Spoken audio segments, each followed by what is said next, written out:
Baru setahun Jagung bersatu dan lahirkan dua Perdana Menteri, kata Wan Faisal. Ketua Armada nyatakan rasa bangga dengan pencapaian partinya yang kini diketuai Muhyiddin Yassin.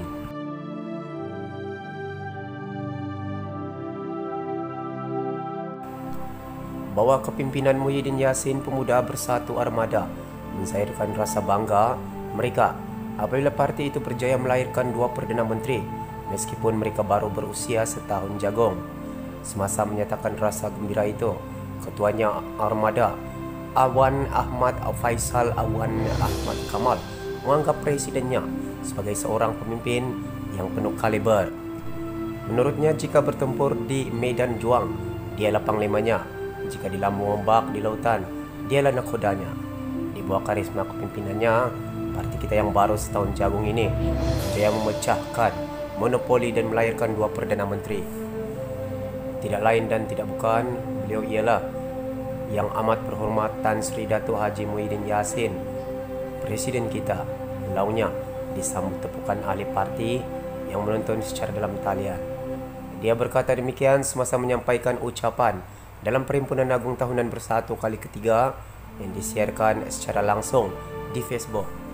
Sesuai dengan keadaan semasa majlis berkenaan diadakan secara maya dengan perwakilan di setiap negeri dikumpulkan di satu lokasi khas untuk rekod bersatu ditubuhkan menjelang pilihan raya umum PRU lalu.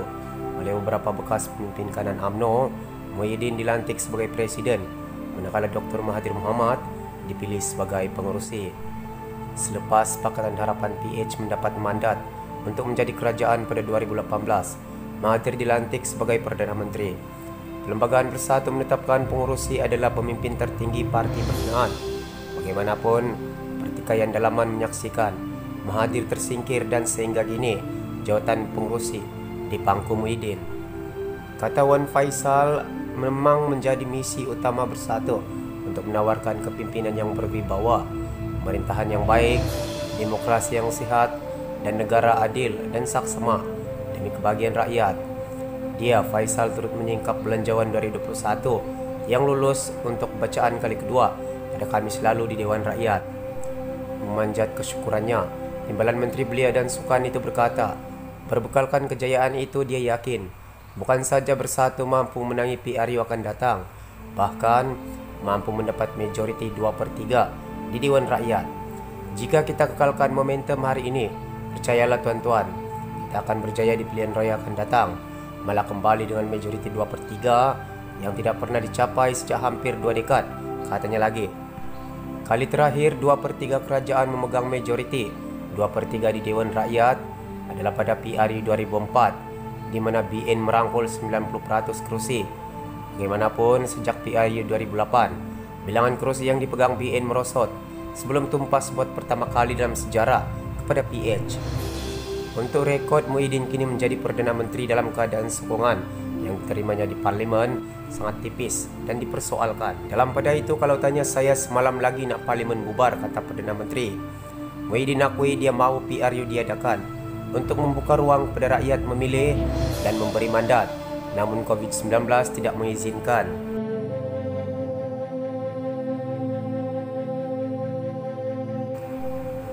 Perdana Menteri mengakui jika diturutkan hatinya, dia mahu saja menghadap Yang di-Pertuan Agong untuk memohon perkenan agar parlimen dibubarkan bagi membuka laluan kepada pelaksanaan pilihan raya umum PRU.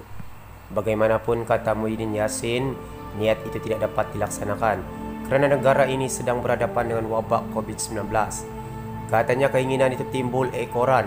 Ada pihak yang merasakan belanjawan 2021 perlu ditolak. Suatu langkah yang boleh menjadikan tanda bahawa Perdana Menteri tidak lagi memiliki sokongan di parlimen. Ia juga boleh membawa kepada PRU ke-15. Kata Muhyiddin, negara ini sedang dilanda COVID-19 dan dia mahu memastikan rakyat menerima bantuan yang diperlukan menerusi belanjawan 2021. Ada yang berpendapat belanjawan 2021 perlu ditolak untuk membolehkan PRU diadakan. Tak perlulah buat begitu. Kalau tanya saya, mungkin semalam lagi saya telah menasihatkan Agong supaya bubarkan parlimen untuk membolehkan pilihan raya diadakan. Tapi kita semua tahu masalahnya ialah pandemik COVID-19. Insya Allah jika diizinkan Allah, apabila pandemik COVID-19 berakhir, kita adakanlah PRU. Kita kembalikan mandat kepada rakyat dan biarlah rakyat buat keputusan untuk memilih kerajaan yang mereka mahu, katanya. Diterima di Sabah, terima seluruh negara. Dia berkata demikian ketika berucap dalam Perhimpunan Agung Tahunan Bersatu kali ketiga yang disiarkan secara langsung di Facebook. Muhyiddin sebelum ini berdepan pertikaian sebahagian pihak mengenai majoriti yang dimilikinya di Dewan Rakyat ketika dilantik sebagai Perdana Menteri. Mengkritik mendakwa Muhyiddin sebenarnya tidak memiliki sokongan majoriti pun. Apabila Muhyiddin menghadap Agung bersama cadangan agar darurat diisytiharkan, banyak pihak melihat ia sebenarnya kelak kerajaan untuk terus berkuasa karena ia dibuat menjelang persidangan Dewan Rakyat. Spekulasi turut kuat bertiup bahawa belanjawan 2021 akan ditolak oleh pembangkang dan akan disertai oleh Parlimen Kerajaan. Bagaimanapun tidak seperti jangkaan berbagai pihak, belanjawan 2021 diluluskan dengan mudah di peringkat dasar menerusi undian suara pada 26 November lalu. Bersatu kini berada dalam gabungan Perikatan Nasional PN yang dianggotai bersama PAS, Parti Solidariti Tanah Air Kosta dan Parti Progresif Sabah SAPP. Ia kemudian disokong oleh BN, Gabungan Parti Sarawak GPS dan Gabungan Rakyat Sabah GRS. Kata Muhyiddin dalam PRU ke-15 nanti, Bersatu, UMNO dan PAS tidak boleh bertembung antara satu sama lain. Mereka juga katanya tidak boleh memilih haluan berbeza. Dalam ucapannya itu juga Muhyiddin mencadangkan penubuhan Majlis Presiden yang dianggotai oleh ketua parti dalam PN, BN, GPS dan GRS supaya hal berkaitan dasar ekonomi, pendidikan sosial dan lain-lain dapat dibincangkan. Saya hendak beritahu saudara dan saudari, para perwakilan sekalian, hala tuju parti kita di masa hadapan ialah untuk memperkukuhkan hubungan antara parti-parti dalam PN, BN, GPS dan GRS, katanya. Selain itu, Muhyiddin turut mengumumkan Bersatu akan menggunakan lambang PN dalam PRU akan datang. Katanya lambang PN dapat diterima seperti yang dibuktikan dengan kejayaan dalam pilihan raya negeri Sabah baru-baru ini. Jika PN dapat diterima di Sabah, saya yakin PN dapat diterima oleh rakyat di seluruh negara. Saya percaya dalam PRU yang akan datang, PN akan diterima baik oleh rakyat Malaysia, katanya. Dalam perkongsian berita yang lain, harap Bersatu PAS beri laluan pada UMNO di Greek, kata Zahid. Menjawab soalan wartawan, Presiden UMNO berkata, darurat tidak mungkin diisytiharkan bagi menunda PRK itu kerana Greek terletak di zon hijau COVID-19.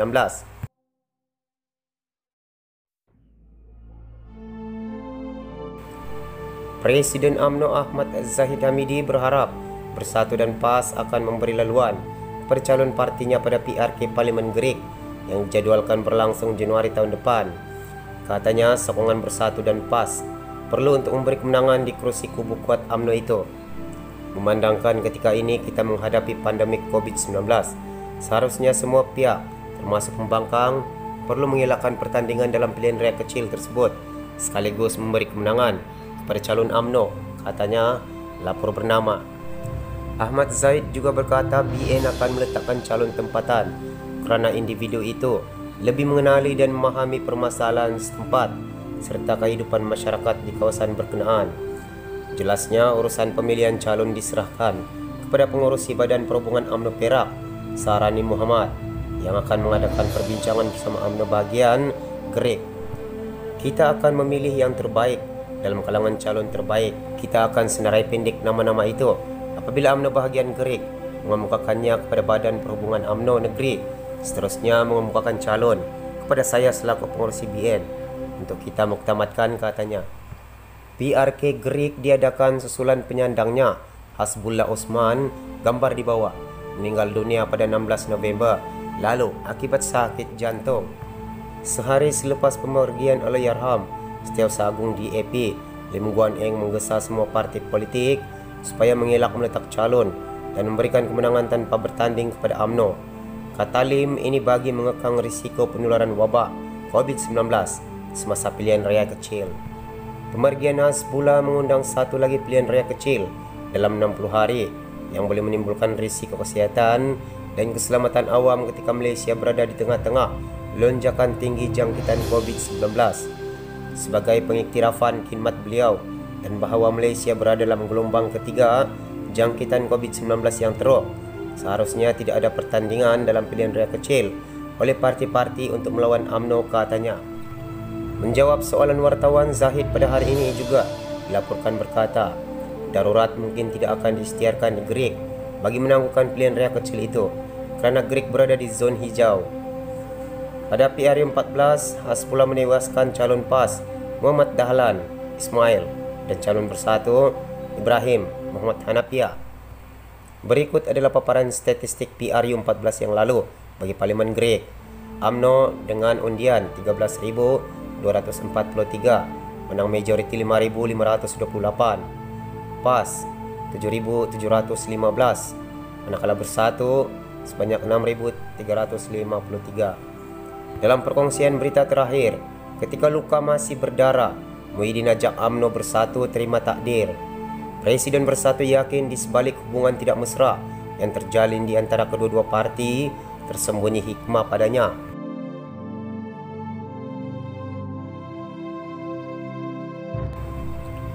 Presiden Bersatu Muhyiddin Yassin hari ini secara terbuka mengakui hubungan parti itu dengan UMNO masih tidak akrab dan tidak mesra.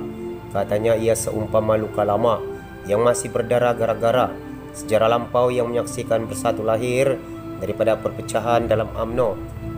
Namun dalam keadaan demikian pun, Perdana Menteri ke-8 itu meminta agar kedua-dua parti menerima takdir Tuhan yang akhirnya mempertaut mereka dalam kerajaan yang sama. Menurut Muhyiddin, sebelum ini dia dinasihatkan untuk tidak banyak bercakap isu politik kerana penularan COVID-19 dan kemelut ekonomi, tetapi sempena Perhimpunan Tahunan Agung Bersatu, ahli Parlimen Pago itu mahu berterus terang. Akuinya sebahagian besar ahli Bersatu, termasuk dirinya sendiri, merupakan bekas ahli UMNO dan kedua-dua parti terbabit bertembung dalam pilihan raya umum PRU lalu. Jadi mungkin luka masih berdarah, parut masih berbekas, katanya dalam ucapan dasar perhimpunan kali ketiga yang disiarkan secara langsung di Facebook hari ini. Ekoran krisis politik yang berlaku awal tahun ini, tambah Muhyiddin, tidak semena-mena takdir Allah mempertaut semula Bersatu dan UMNO dalam satu saf politik yang sama. Cuba kita renungkan, fikir dalam-dalam, adakah takdir Allah Subhanahu wa taala yang mempertautkan Bersatu dan UMNO termasuk juga PAS dalam satu saf politik ini berlaku begitu saja tanpa ada apa-apa hikmah di sebaliknya? Tidakkah kita terfikir bahawa Allah Subhanahu wa taala sebenarnya sedang menguji kita, katanya. Bincang hati ke hati, tambah Muhyiddin, dia percaya di sebalik suasana itu tersembunyi hikmah dan kebaikan dalam bentuk peluang menyatukan Melayu dan Islam yang mengalami perpecahan sejak sekian lama. Katanya, sudah sampai semua pemimpin Melayu mengetepikan perbezaan politik dan mengukuhkan hubungan sesama mereka demi kestabilan bangsa. Untuk rekod Bersatu ditubuhkan menjelang PRU lalu oleh beberapa bekas pemimpin kanan UMNO. Muhyiddin dilantik sebagai presiden, manakala Dr. Mahathir Mohamad dipilih sebagai pengerusi. Selepas Pakatan Harapan mendapat mandat untuk menjadi kerajaan pada 2018, Mahathir dilantik sebagai Perdana Menteri dan selepas itu terdapat lagi ahli-ahli UMNO yang melompat parti menyertai Bersatu. Bagaimanapun susulan langkah Sheraton hujung bulan Februari lalu, pertikaian dalaman menyaksikan Mahathir tersingkir dan sehingga kini jawatan pengurusi dipangku Muhyiddin. Muhyiddin berkata dia mengadakan pertemuan dengan Presiden UMNO merangkap pengurusi BN Ahmad Zahid Hamidi beberapa hari lalu berhubung hubungan kedua-dua parti. Katanya mereka berdua bersetuju sesuatu perlu dilakukan untuk memastikan keakraban hubungan parti masing-masing. Kami berbincang dari hati ke hati, bercakap secara terus terang. Kami sedar hubungan antara Bersatu dan UMNO mesti diperbaiki. Usaha-usaha mesti dibuat untuk mewujudkan keakraban antara Bersatu dan UMNO dari peringkat kepimpinan tertinggi hinggalah kebahagiaan dan cawangan. Saya tahu usaha ini bukanlah mudah, tapi saya yakin inilah jalan yang terbaik, katanya lagi. Semua sumber berita telah dipetik dari Malaysia Kini Online. Jangan lupa like dan subscribe channel ini bagi mendapatkan berita-berita yang terkini serta terbaru.